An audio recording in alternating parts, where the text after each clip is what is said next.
Date unknown. I calmly asked for paper and a pen, day in and day out, until it finally gave them to me. Not that it matters. What am I going to do? Put my eyes out? The bandages feel like part of me now. The pain's gone. I figure this will be one of my last chances to write legibly, as, without my sight to correct mistakes, my hands will slowly forget the motions involved. This is sort of self-indulgence, this writing. It's a relic of another time, because I'm certain everyone left in the world is dead or something far worse. I sit against the padded wall day in and day out. The entity brings me food and water. It masks itself as a kind nurse, as an unsympathetic doctor. I think it knows that my hearing has sharpened considerably now that I live in darkness.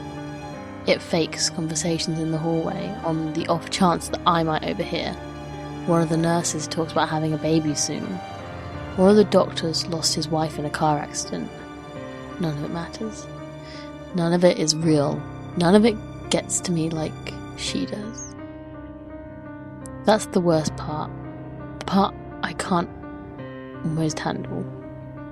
The thing comes to me masquerading as Amy. Its recreation is perfect. It sounds exactly like Amy, feels exactly like her. It even produces a reasonable facsimile of tears that it makes me feel on its lifelike cheeks. When it first dragged me here, it told me all the things I wanted to hear.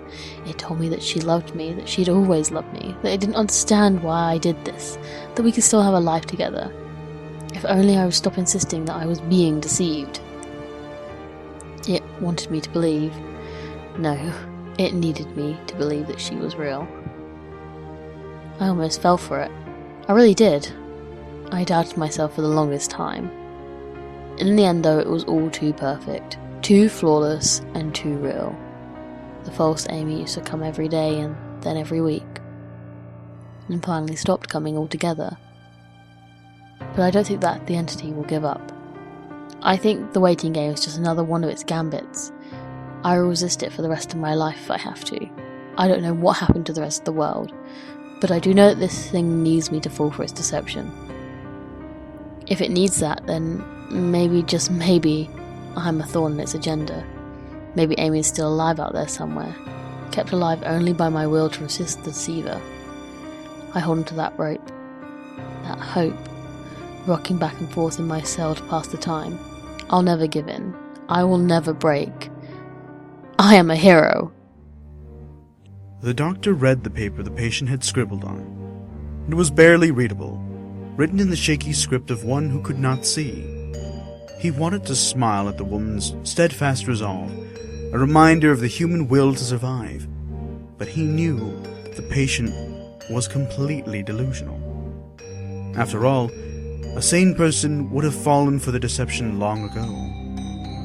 The doctor wanted to smile. He wanted to whisper words of encouragement to the delusional woman.